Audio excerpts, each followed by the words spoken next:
Hello, welcome back to the Exchange Podcast, and we are glad to be back. It's been we weren't here last week, and the last episode I did by myself. Michael, say hello to everyone. Hey, I am glad to be here. Any time I can be out and about is a good day. I am tired of being sick. Yeah, It's that time of the year. I took the last antibiotic right before coming in, so Well, that's good. It's the last one. You don't have any more to look forward to. that is Anyway, true. anyway, today's show is going to be a little bit different. We got someone that's he's been on here before. Going to try to go ahead and get him on. I'm going to bring him out of the green room. Are you there? Can you hear me? Yes, I am here.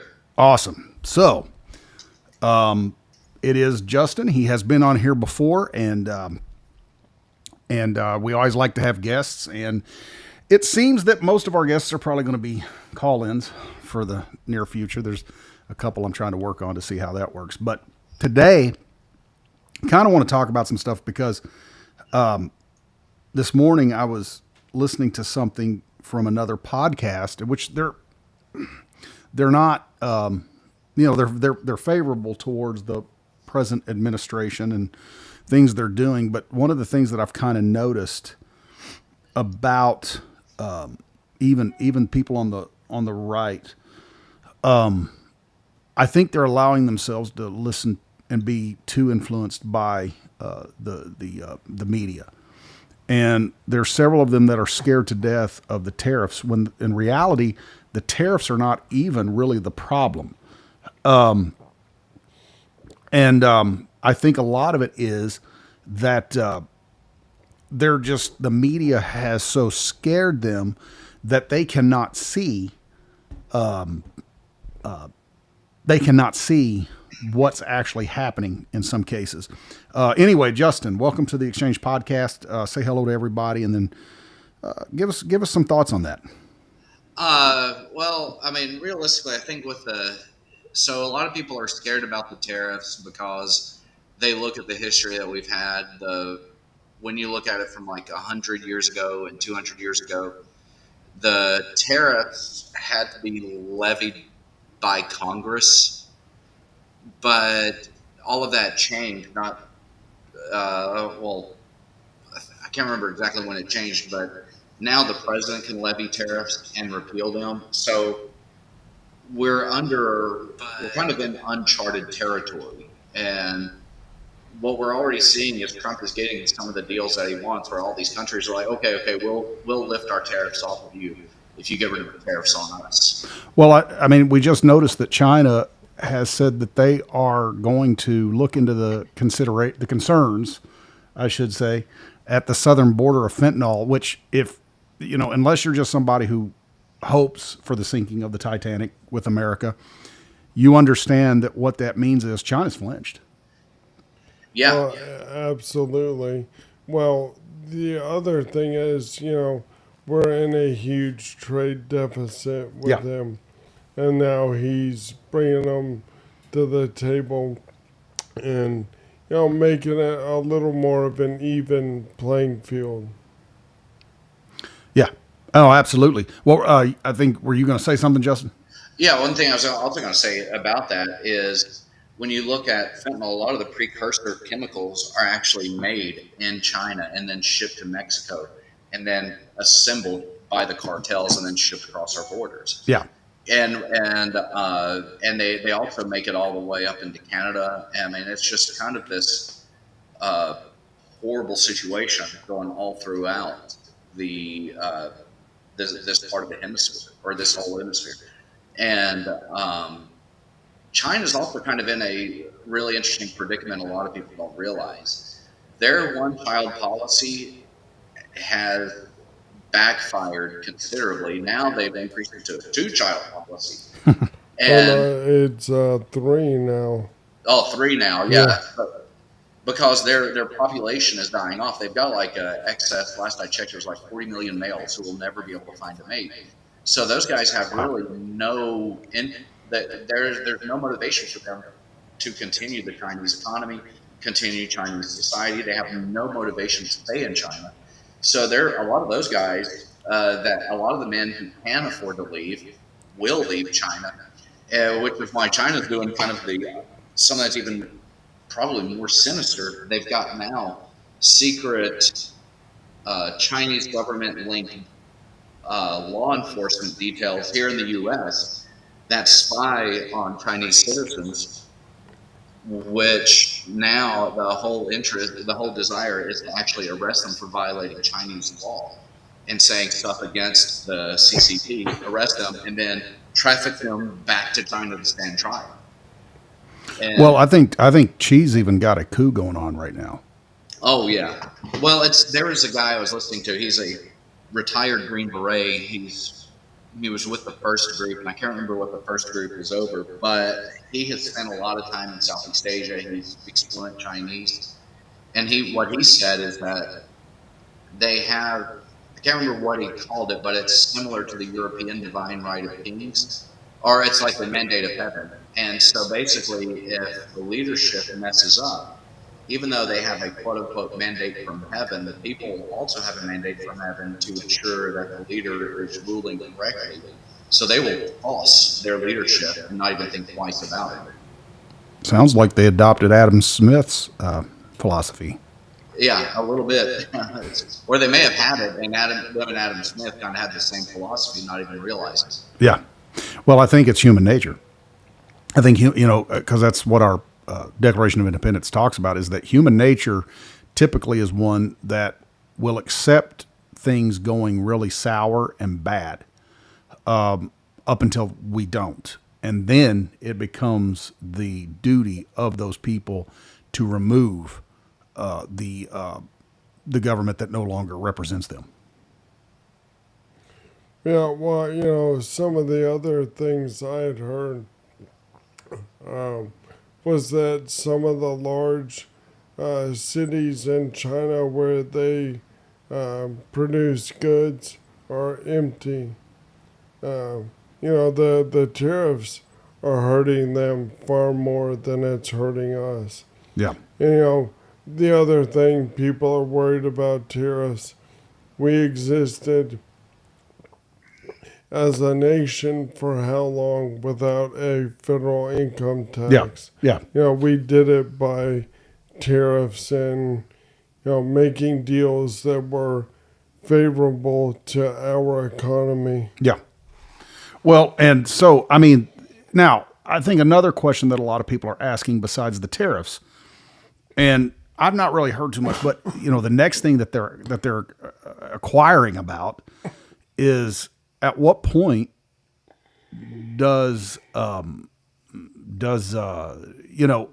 Doge has exposed the fraud and wasteful spending, but at what point do they stop it? At what point do they return that back, or whatever they're going to do with it? Well, it's in a lot of that too is if you or I were to do a lot of the stuff that Doge has uncovered, it would be considered money laundering, because when you look at things like trying to push trans rights or anything trans in a country like Afghanistan, where gay LGBTQIA plus stuff in Afghanistan, where you will be killed for pushing that. There was a liberal YouTuber. She's actually so liberal she calls herself a socialist, and she Calls herself a what? a socialist. Oh, okay. And she called them out on this, and she said, this is a country that kills people who are gay, lesbian, and transgender. So Yeah. so promoting it is not going to do anything one way or the other for it. So what's really going on? And she said, and she points out that this is how they launder money for these operations, a lot of which the CIA does. Yeah, and that is and of course the question that they were asking today is, has there been a date set of when they will stop the wasteful spending? Because my understanding is they're still spending money. Tax dollars are still going towards all that stuff, correct? Or has it been stopped? Well, I think in the was, case of USAID, it's stopped. It Um, stopped. yeah, I yeah. think because they exposed it and they've cut. So like there have been a lot of like job cuts. There have been a lot of like cutting off the watermarks to USAID. And here's the crazy part about that organization: calling it USAID is a complete misnomer. They actually intentionally named that as misdirection. Yeah. And a lot of the people who are very big operatives with USAID or AID are actual either current or former CIA operatives. So Yeah. USAID is a CIA operation. Well, imagine that. Well, that's what I had theorized at the very beginning. If you look at where the money is going, and the larger amounts are hotspots for terrorism. Yeah. Well, yes, and you look at the money that what was it, $18 million a month they were spending on an empty storage building for God only knows what. Well, it was originally used to house immigrants Yeah. while they were being processed, but it's empty, and 18 million a month in upkeep Yeah. for an empty warehouse. So here's kind of what I think, and this is why I say today is a little bit different. I mean, first off, going back to our time in college several years ago, how many times did we discuss and have discussions with other people, some of which just absolutely laughed at us and didn't believe, when we would say that Social Security was a Ponzi scheme? Oh yeah. And then, just a few months ago, Elon Musk comes out and says Social Security is a Ponzi scheme. Most of what these government projects are is exactly that. And I think one of the things that some people who are kind of shaking, they've not been used to seeing this kind of leadership in an American leader or president in decades, really. And one of the things that we have, we're not good at. Let me say it like that. One of the things that we're not good at in the United States is learning to accept the process. And it's easy. I think they know, because I think one of the I look at kids today, and if there's just a bad storm on the horizon, they panic. There's going to be a tornado. We're going to, whatever the case might be. And I don't want to see war. But on the same token, they have gotten at least 2, maybe 3 generations of Americans scared of their own shadow. Well, not only that, but if you look at America's youth, Kennedy and HHS exposed that 70% of youth are not fit for the military. Yeah, they just had that big run thing that they did here. What was it, a couple of weeks ago? Oh yeah. Well, in the military, they're also increasing the standards for Ranger School. What are you talking about? So he just mentioned that people are unfit for military service. Well, those standards are about to actually come up now. Oh, I see what you're saying. Yeah, they're going to go back to more of the traditional style of Ranger training. Oh, it's actually that Green Beret I was listening to talk about it. He goes, "I don't think I could pass it." Well, that's the way it needs to be. I mean, everything. The Green Beret training is not what it was in Vietnam, but it still needs to be the toughest out there. Well, if we're going to combat, nations like China Yeah. and Russia, we have to have people who are physically and mentally Yeah. fit and strong. We can't win it with some of the things I saw. Well, when you were in there, Yeah, I mean, and just Google some of the videos that come out of the army now. It's how is that going to be an effective fighting force? Right. You know, we're playing with, nations that literally beat their children and, in order to learn. It's like the Yeah. old, who was it? The 300, the Spartans. They were raised from birth Yeah. Yeah. for that purpose, and that's what made them so formidable. But as we become more lax, lazy, self gratification, we have lost a lot of that readiness. Yeah. If something massive happened tomorrow, we don't have the people that could go out and actually, like World War II, where you had, millions of people Yeah. that were drafted in. Now you've got a bunch of people who couldn't withstand the psychological aspects. But when you go back and you study prior to World War II, when they conscripted those soldiers, because America didn't have a professional army at that time, they weren't sure that the young men were going to be capable of facing the Germans and the Japanese. I heard someone say today, which is true, America's not good at losing. I think that I do think that there comes a point, for whatever reason, we have so, well, I mean, I know the reason, but I don't want to get into the deep weeds, but we have so watered down how we train. But I do think that if push come to shove, there's still some people out there that they could get some people into shape pretty quickly if necessary. However, the only reason that a situation like that would come is because we've gotten to the point we are now. Yeah. Yeah. What were you going to say?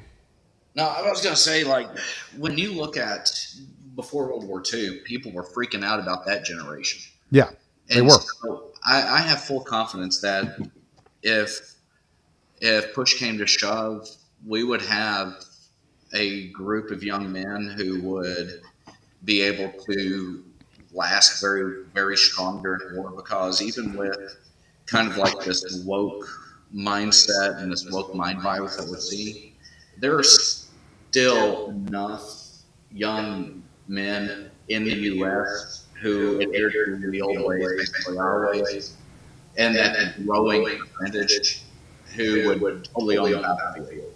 Yeah, yeah. No, and I think that would be the case too. I think that in World War II, I believe it was, they were they were taking a lot of those guys and they were training them using broomsticks because they didn't have the weaponry and the rifles to train them with. Training changed after my dad's time in there. Not long after my dad got out, they had started training soldiers. And I think a lot of that was because the intention was to use our military as a police force. And so what's happening now is that we are now seeing a president who is standing up to potential foes and letting American people know, if we don't stand up to the big bad dragon, China, now, we may have to do it in a physical conflict. Well, the other side of this is they are our number one threat. Yeah. And we're basically keeping their economy afloat. That's right. Like, why fund your enemy? Mm-hmm. At least if we're going to do business, make it more beneficial for us. And, by doing what Trump has done, he's really crippled their military aspirations. They're expanding, swallowing up islands in the Philippines, Vietnam, always the threat to Taiwan. But this kind of reins them in. Yeah. Well, yeah, and especially if we are able to work out something with who is it, Iceland or Greenland? Greenland. Greenland, to put a military base on that. you know. And now I got to say, I do love the pictures that he's putting on social media of him dressed like the Pope.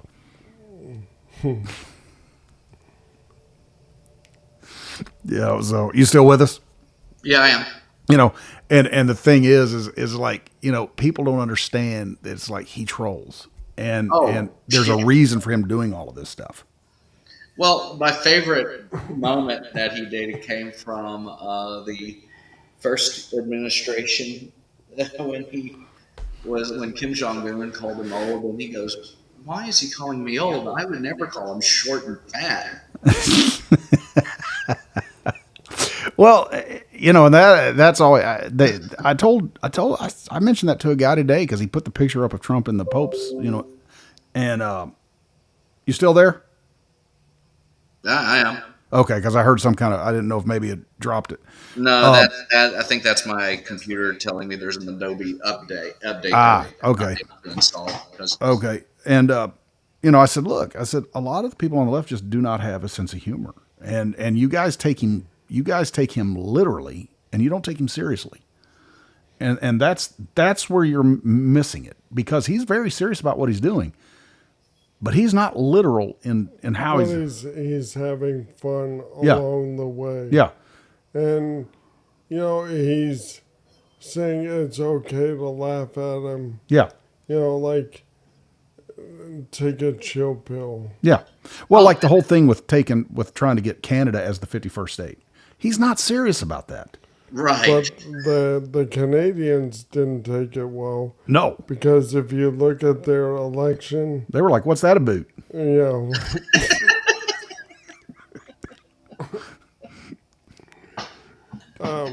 It should. Oh, excuse.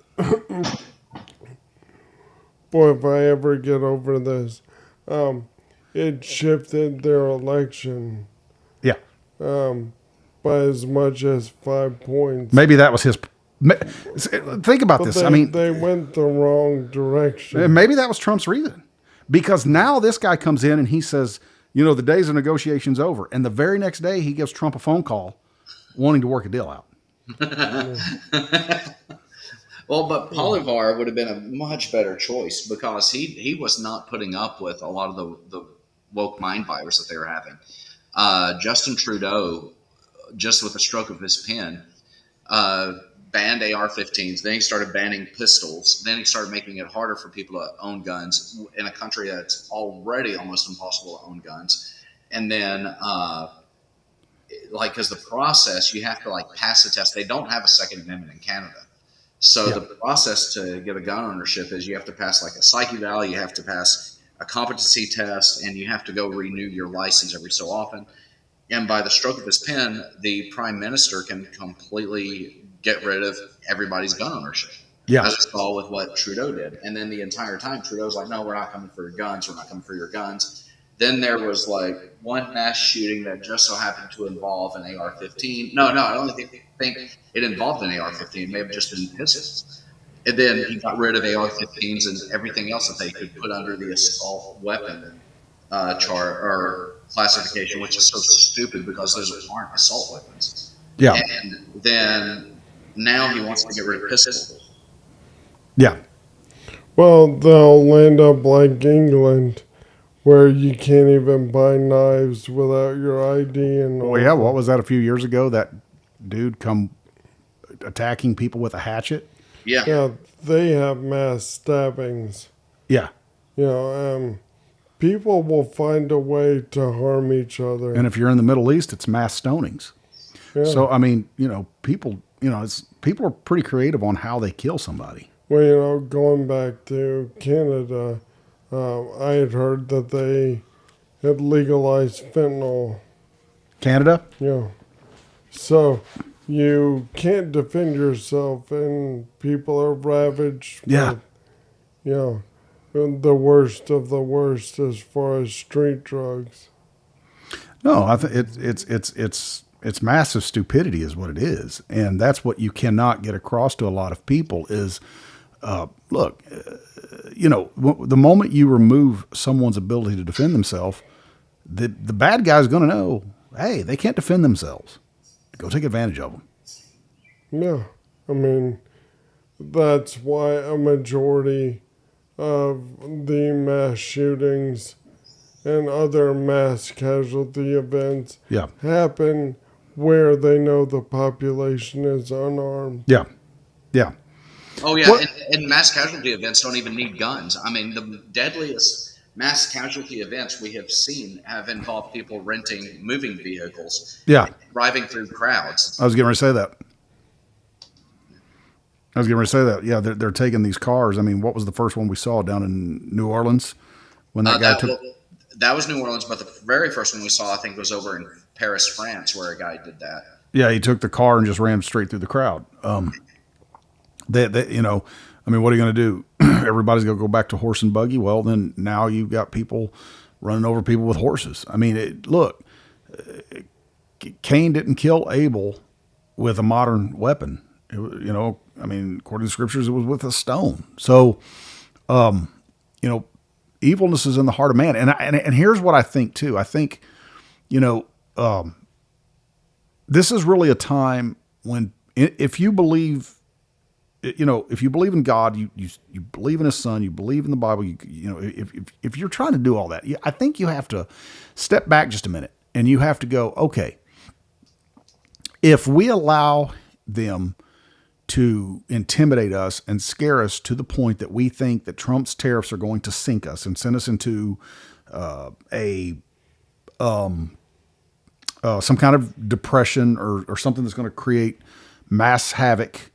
A couple things you got to think about.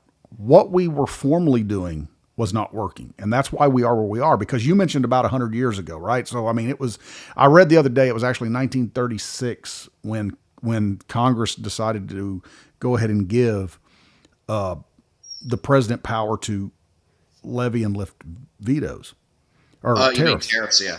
And that was under Woodrow Wilson. They were perfectly fine with Woodrow Wilson doing it because, that's helping our economy out. That's getting us out of the Great Depression. But now, since there's a Republican, it's not getting us out of the Depression. It's what's going to send us into a depression. And so instead of us getting to the point that we're scared, we have to look at it from, you know, we know from the Bible that God raises kings and He brings kings low. You know, we have to look at it. Do I think that Trump's going to be nominated for the, you know, Christian of the Year award? No. But I also believe that God's placed him there, and we have an opportunity to stop this onslaught of what you were talking about earlier. You know, where your children are forced to be taught about transgenderism and all these things that a lot of parents are going, I don't want my kid learning. Well, you know, the other aspect of this, we've got a guy who made a fortune, Yeah. lost it, and rebuilt his fortune. Yeah. He understands business. He is very good at understanding the human psyche. Yes. Like, let him work it. Yeah. You know, the art of the deal. That's right. And that's what we're doing on a global scale. I'm sorry that it doesn't happen overnight. Right. But, you know, if you want to put pressure on someone who is essentially strong-arming you, they're not going to give up right away. Yeah. You know, it will take time. But we see that India has already agreed to the tariffs. Like, these countries will come around because we are such a global powerhouse economically. Yeah. You know, give them time. Yeah. But like I said, if you're trying to get someone to give you a better deal, Yeah. there's some haggling involved. Yeah. It will take time, but it'll be worth it in the end. Yeah, absolutely. And you know, and that's why I say, if you are someone who believes that God involves himself in the affairs of men, which I do, and you also believe that Trump has until the end of the year, which is what these guys were saying this morning, he has until December, because if all this, we don't start seeing easement by the summer, then we're going to lose it all and it's all going to mean nothing. Okay, if you truly believe that, and you say you believe in God, so why don't you maybe turn to prayer and say, God, kind of make this happen when it needs to happen instead of, because at the end of the day, a lot of people are going to lather themselves up into this discouragement and depression and all of this stuff. And one of the guys even made the statement. He said this could be a self-fulfilling prophecy of it collapsing the economy because of people are fearing tariffs. I mean, you can look and see the economy's getting better. Prices are starting to lower. But if you truly believe that people are, starting to fear the tariffs toward the point that they're not spending money, yeah, that could have a negative effect. Well, with the media and their constant barrage. Yeah. The thing is, we're only, 101 or 102 days in? 103. So we're not even a third of the way through the first year. Yeah. Like, take a breath. Yeah.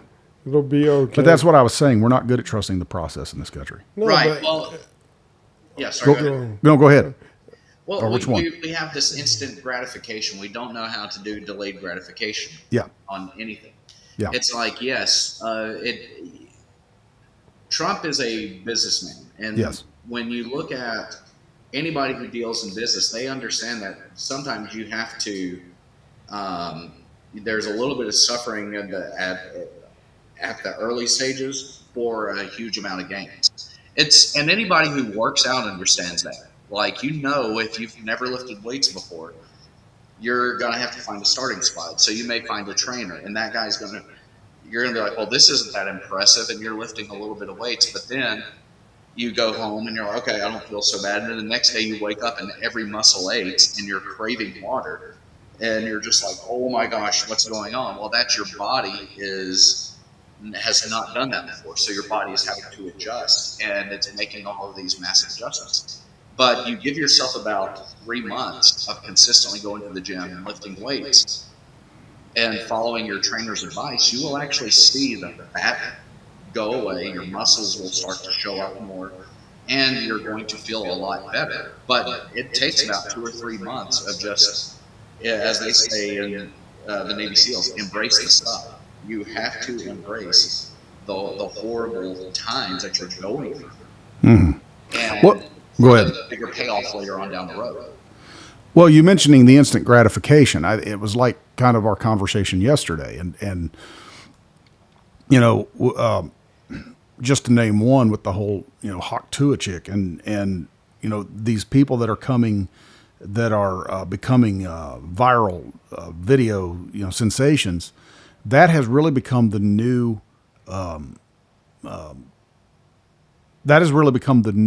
lottery win, because the scripture tells us that it's in Proverbs that wealth gained speedily gains wings and flies away, but wealth that is accrued over time, it'll last.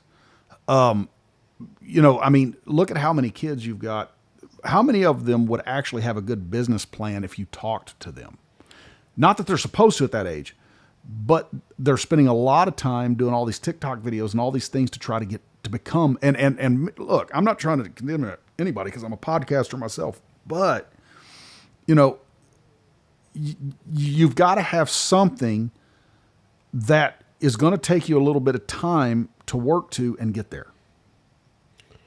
I think that you value it more when you've had to work hard to see that gain, to see that wealth build. Yeah. But, when you get it instantly, you don't have the same appreciation. No. There wasn't the blood, sweat, and tears. It's like we were talking about with Green Berets. It would be like, well, here, you get one, and you didn't have to go through the years of grueling training, jumping out of planes. Well, the old Green Beret song said, 100 men will test today, but only 3. You've got 97 people that sent away. And it would detract so much from it if they just gave it out. Yeah. You have to work for it. Then you truly appreciate what went into it. And something else, I'd seen a statistic that said that 70% of people who win the lottery go bankrupt within a few years. Yeah. Well, they have- do. They do. And you look at all the people. I mean, very few people are kind of like the, what was her name a few years ago? The Chewbacca mom. In all fairness to Chewbacca mom, she realized, because I mean, she was on Jimmy Kimmel and all of them. She was like, look, I'm just enjoying my 15 minutes of fame. But a lot of them don't, they don't understand that you get this viral video and your fame goes as quickly as it started. And many of them will make stupid decisions. Well, I won the lottery. I'm going to go buy a mansion and a Lamborghini. Yeah. What you don't realize is the taxes, the Yeah. upkeep. Like, there are so many things that go along with that. Your wealth will squander itself. Well, in the late 90s, I went to school with a guy, mid 90s, actually, early to mid 90s. I went to school with a guy whose mom won the Virginia State Lottery. And this was back when, you remember the old Dodge Viper car? And she went and bought like 2 of them. And I think I know she bought a big mansion. There was something else. I won't say she bought a helicopter that she couldn't even fly. By the time it was all said and done, she was addicted to drugs. She had a boyfriend. They were seeing one another. They're out driving one day, and he's driving. She's as high as a kite. Or he was high, and gets into a car wreck. She dies. He gets out of the car, takes her body and puts it behind the steering wheel. And then he gets in the passenger seat. And what I'm saying is, I mean, these are the kind of decisions that a lot of people who do this stuff make. Yeah, they lack the business sense because they didn't earn the money. Yeah. They don't know what goes along with that. And when we left San Antonio, we lived in an okay home. It was built in the 70s, in an all right neighborhood. Yeah. And we were paying $5,000 a year in property tax. Yeah. So you go buy your, multi-million-dollar mansion. What do you pay? They don't think that far into the future. No. It's that instant gratification. Yeah. You got anything to add? I don't. I'm actually about to step away for a minute. My dog is standing on his toenails and needs to go outside. That's fine.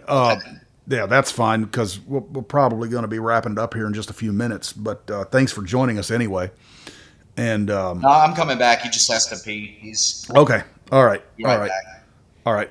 But I mean, that's the problem with it. And I was kind of looking at there was some scriptures that I kind of wanted to look at in this particular podcast. Let me see because I sent them to you, didn't I? Just the one.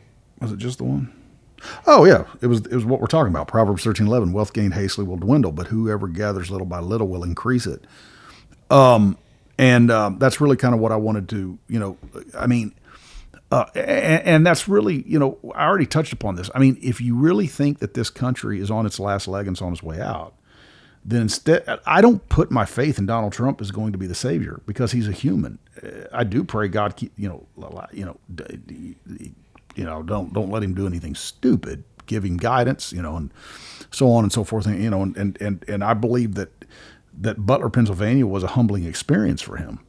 And always allow him to, which he did. He made that speech at Auburn during the week, and he talked about putting God first and remembering the one who gave us these liberties that we enjoy. Always keep that ahead. And I would agree. I mean, I think that we have been spared and we have been blessed with a certain amount of time. And look, pray that God places it in the hearts of these congressmen and senators to codify what he's done. Yeah. Well, Go ahead. Go ahead. No, go ahead. No, you finish what you're saying, because I was going to comment on wealth later.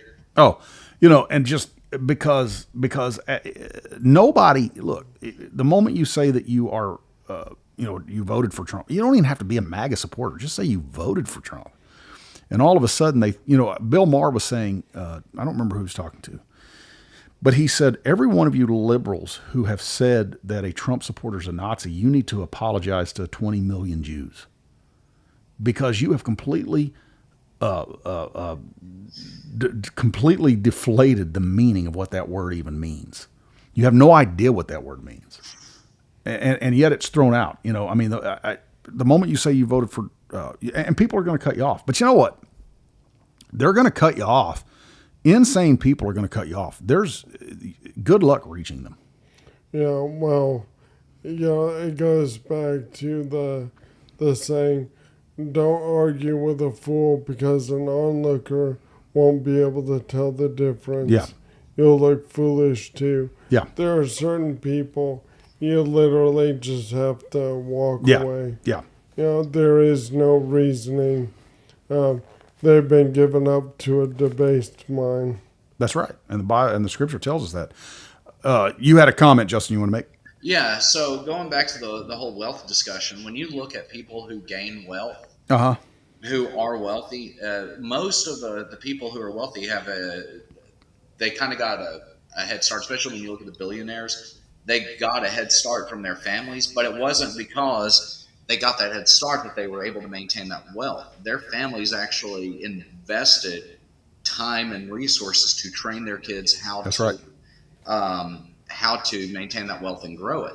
Because when you look at billionaires, that class, like the top 1%, is and even if you go farther up, like the 0.01%, that is the group that has the most amount of fluidity in it. Because people don't stay in that status for long. Because within 3 generations, if you're a billionaire, and you leave it as an inheritance, all that's going to be eradicated. Yeah. But when you look at people and people are going to hate me for mentioning the names, but when you look at, even like Donald Trump starting way back with his ancestors, and you go all the way back with even like the Rockefellers and the Rothschilds and all these families that the conspiracy theorists love to demonize. One of the things that if you look at the way their families operate, they teach their family members how to generate wealth, how to make money work for them. So their financial education starts from the time they were born. Yeah. And then you look at other people who are self-made millionaires and billionaires. They took about 5 to 10 years of intense study, learning about wealth, trying their hand at it, failing multiple times, investing in businesses, failing, and then something just begins to click, and they begin to do really well with it.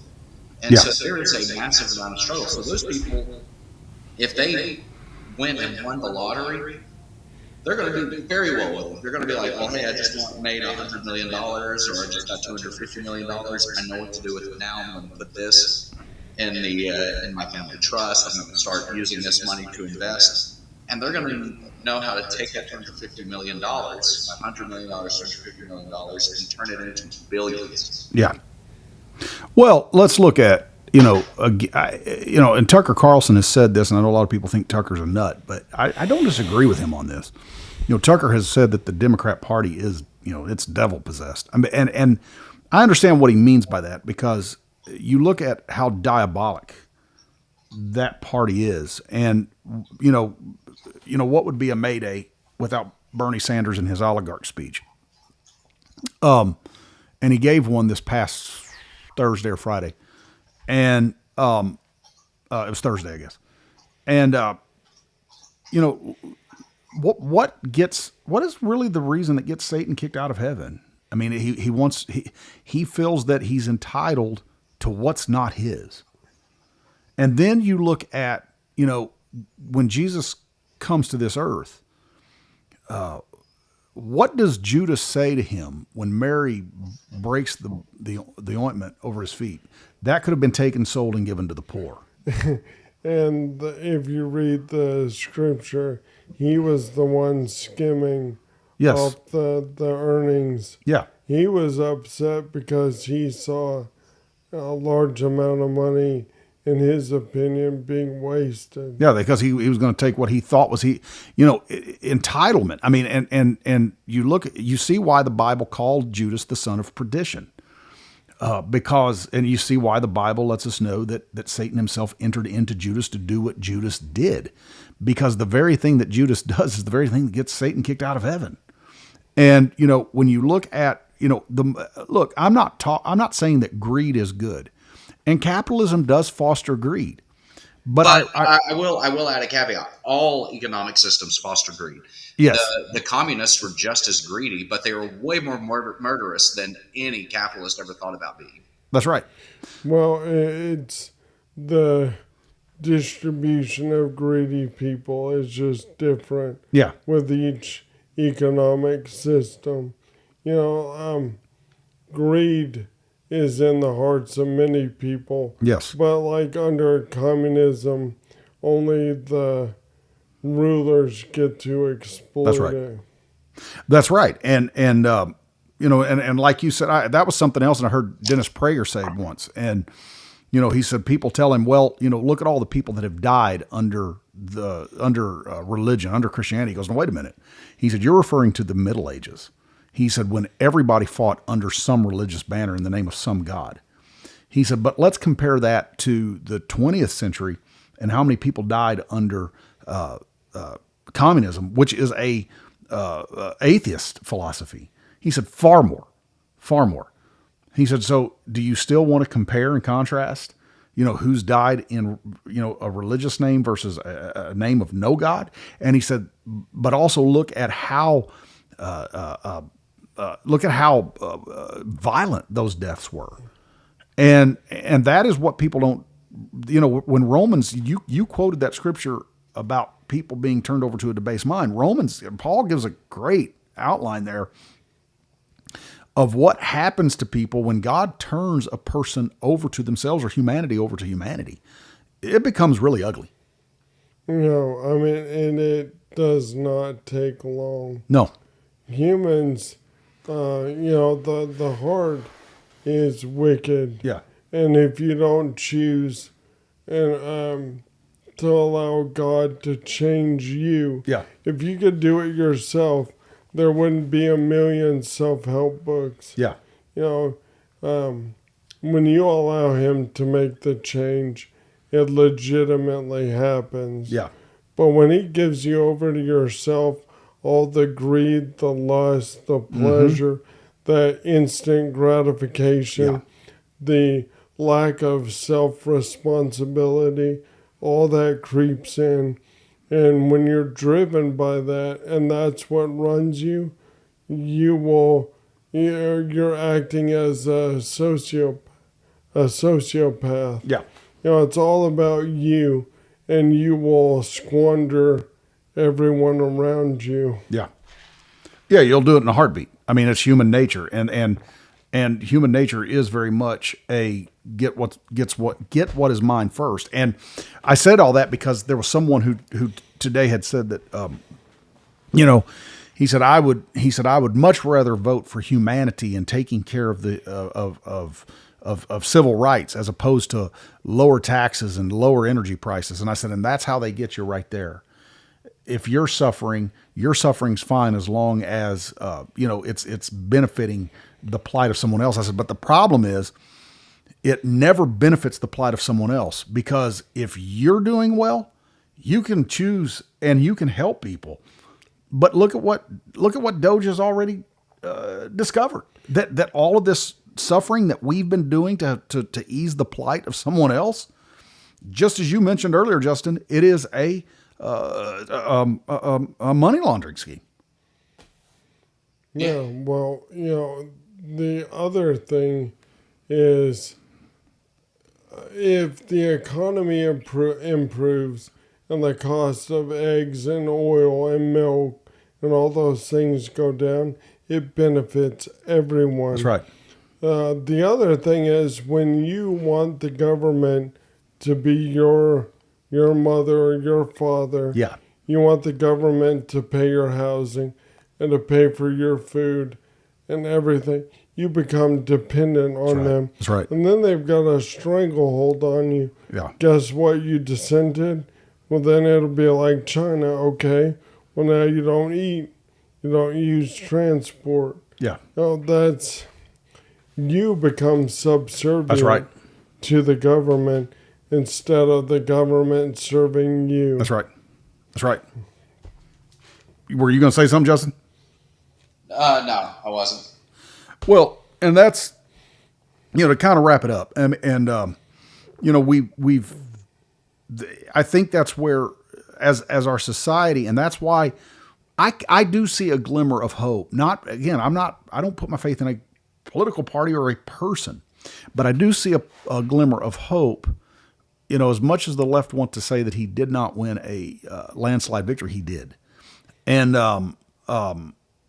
but I see a glimmer of hope because a lot of people voted for him not based upon he was Donald Trump or MAGA, or even a lot of them didn't even remember what he did in 2016. Some people voted for him that did not vote for him the first two times.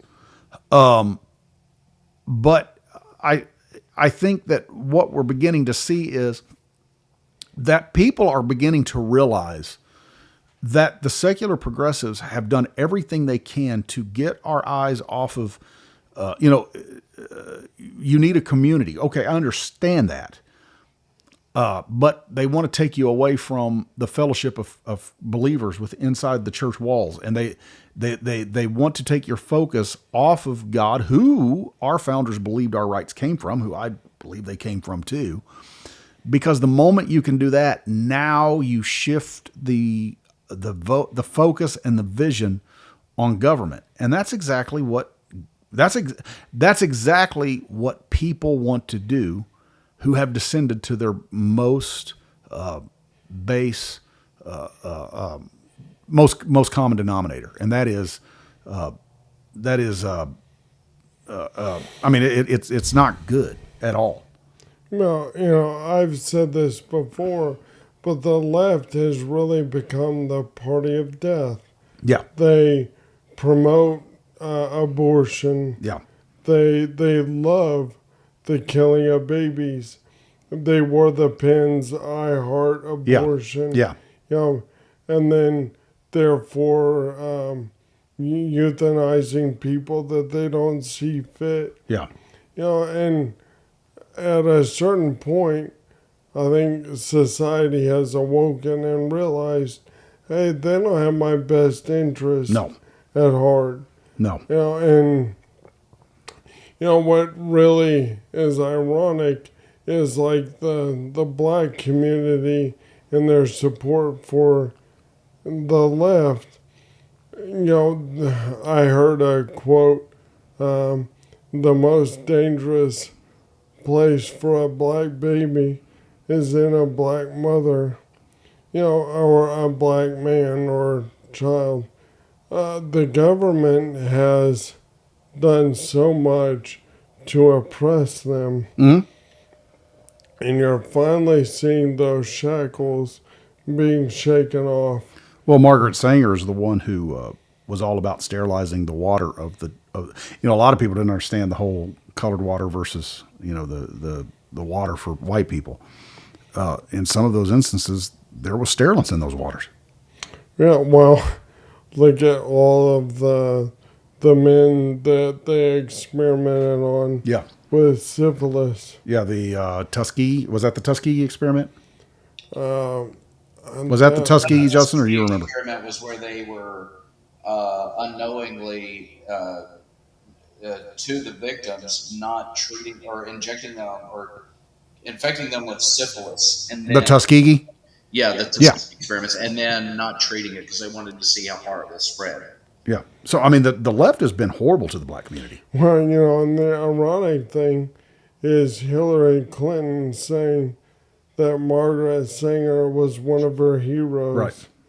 Like, I wish that people would back up, look at the history, and realize if you're from a certain community, they literally want to eradicate you. Well, and that's the reason why that I say you see the diabolical in the left, because this isn't just about picking on the left, but the diabolical is there because the vitriol that they have for anybody who says, I believe in God, I believe in Jesus, I believe in the Bible, I believe, yes, I do go to church. Yes, I do believe that you got to go to church.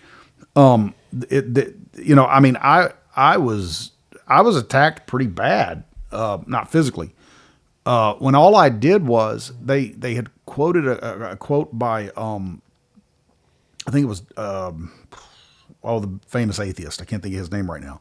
Chris Hitchens, Charles, or was it Chris Hitchens or the guy who wrote the God Delusion? Can't even think of his name. Is it Dawkins? Yeah, Richard Dawkins. He wrote. It was Richard Dawkins, and he said, evolution is a scientific fact, and anyone who denies that is the most dangerous threat. That was his words, the most dangerous threat on Earth. And I said, look, here's the problem with all you guys. MAGA supporters or Trump supporters are white supremacist Nazis who are the most dangerous threat on the earth. And I said, but yet anyone who denies evolution, which there are plenty of people who despise Donald Trump, but they do believe in God and a creation of some sort. You're calling them the most dangerous people on the face of the planet. So it can't be, you cannot, I don't care what the left says. It's not your truth versus my truth. There's only the truth. Yeah. And so one of those have to be false. The other one has to be true. So which one is it with you guys? And man, they became unhinged. And I mean, you want to talk about, everything they were saying to me, and I don't place all minorities in this category, but I mean, they were saying some things that if I, as a white man, or any of us as a white man said, we would lose our jobs and everything else. Yeah, well, if you don't accept that there's 80 genders, yeah, you're somehow bigoted. Yeah. Like there's a gradient, there's a scale. Oh, and by the way, you can slide up and down that scale. Yeah. Like what? We've collectively lost our minds. Yes. And the problem is when you give in to that or you accept it, then it breeds, it multiplies, and then it becomes something else. Like I can change my race at will. Yeah.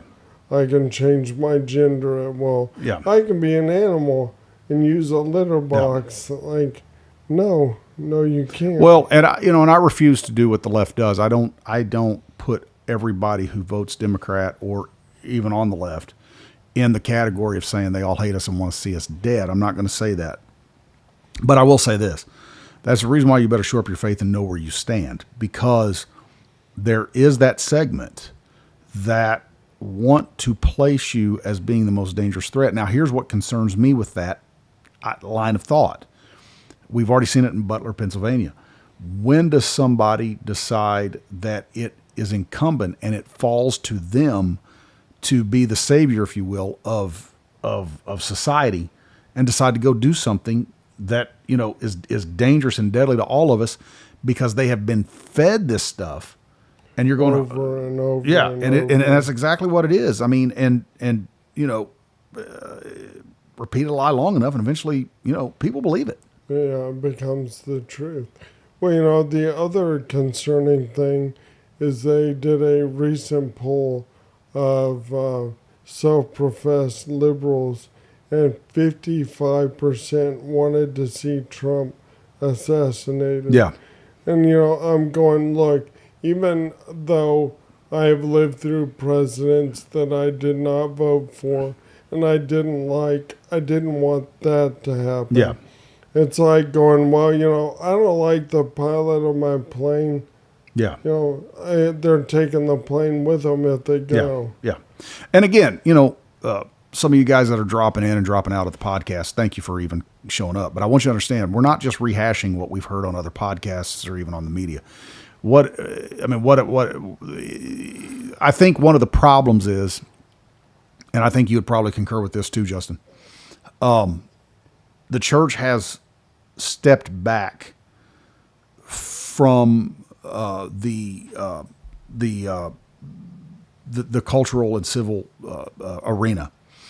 And a lot of people who are Christians are afraid to even say anything about it because for one, they think, well, that's not a Christian's place, or B, why am I the person who's society's going to go this way anyway? Well, was that Father Seraphim Rose? Maybe you can remind me. Say that again. You, me, and Joel Berry back several years ago was talking one night at our, when we went to Red Lobster, which they, by the way, do not pay for this program.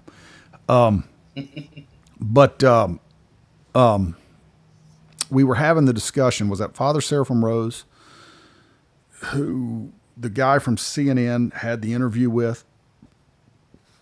And sorry, go ahead. And he asked him. He said, "So you believe in the mark of the beast?"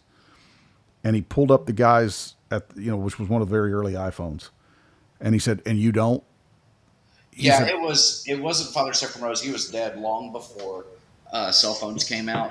Okay, it was probably now Saint Paisios. That may have been it, because I knew it was a monastic.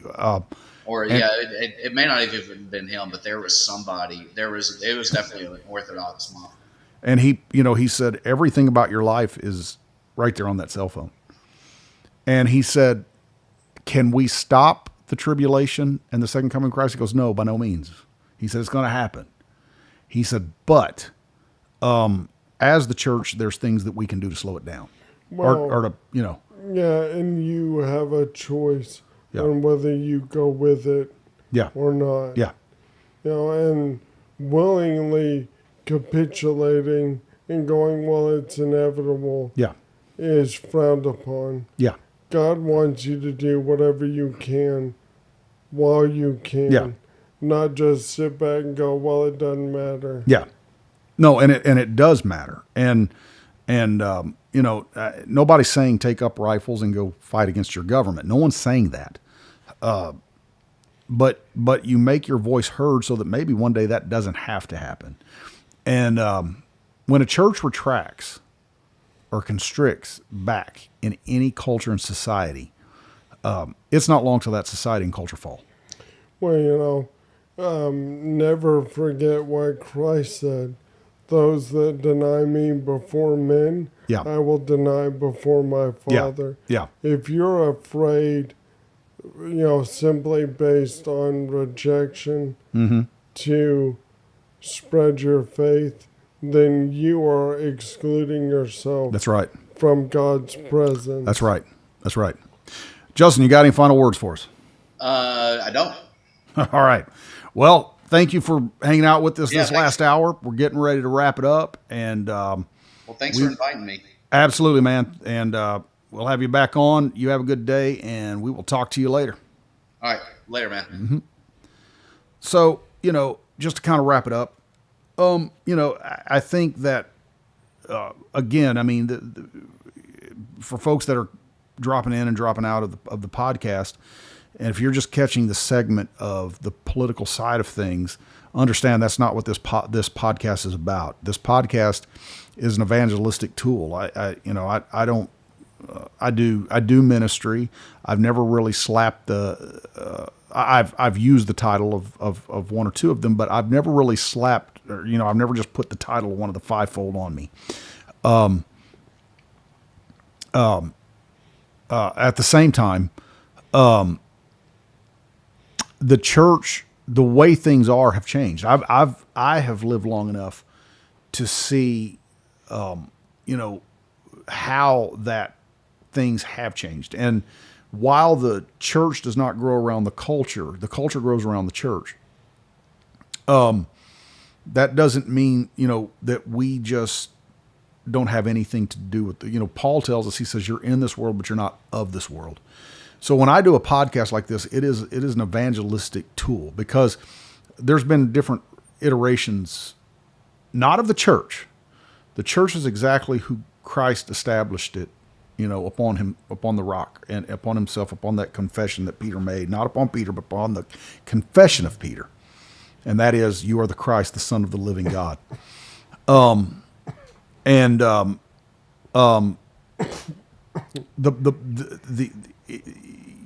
church is the exact same as it's been for the last 2,000 years.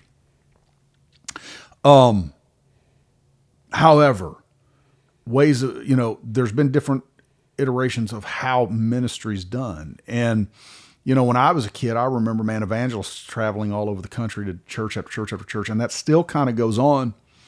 But I was part of, or I wasn't part of, but I was kind of scrolling through, and I try to stay away from a lot of, arguments on Facebook, but there was a discussion about, someone asked the question, does your church use event evangelism? If so, how effective have you seen it? I don't have an issue with event evangelism because I know what the purpose is to try to tie people to the church, tie the church to people. My issue with event evangelism is if that's what's propping your church up, next year you got to come up with a bigger and better event.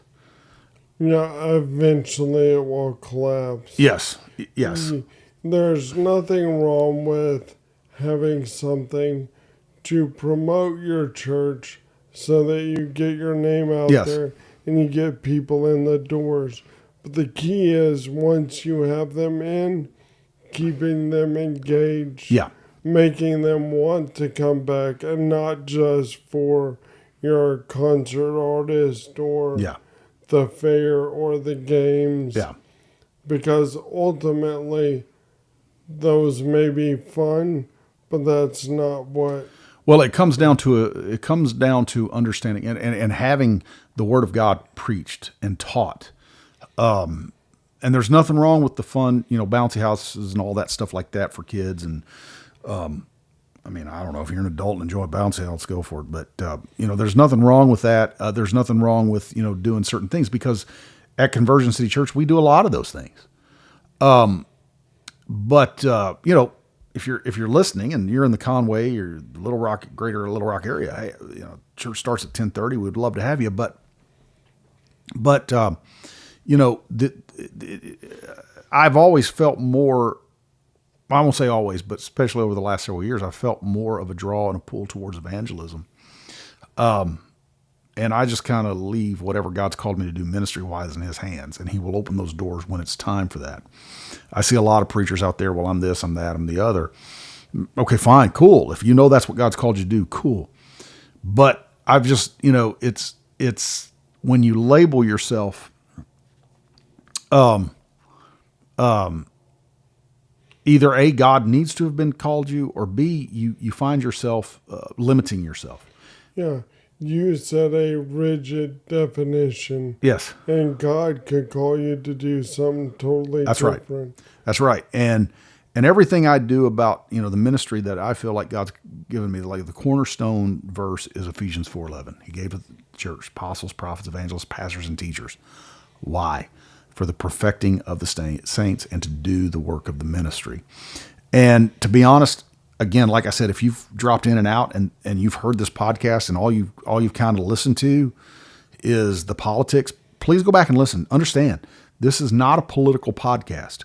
We deal with cultural issues from a biblical standpoint and how the church should deal with that. This isn't to hate on transgenders. This is not to hate on anybody that disagrees with what I believe.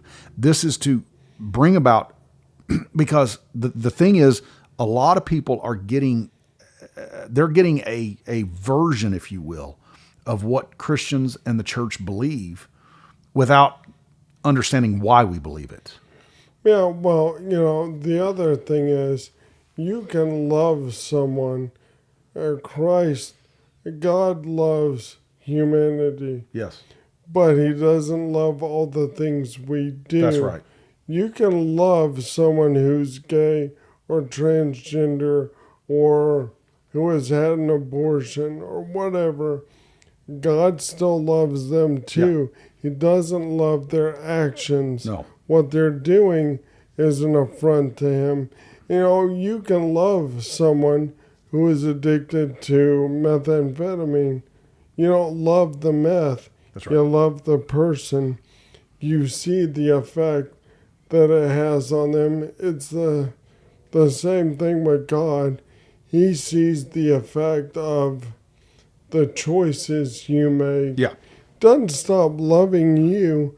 He's just upset by the decisions you make. Yeah. And so you can absolutely love people, but not love what they're doing. That's right. And I want to wrap it up with this.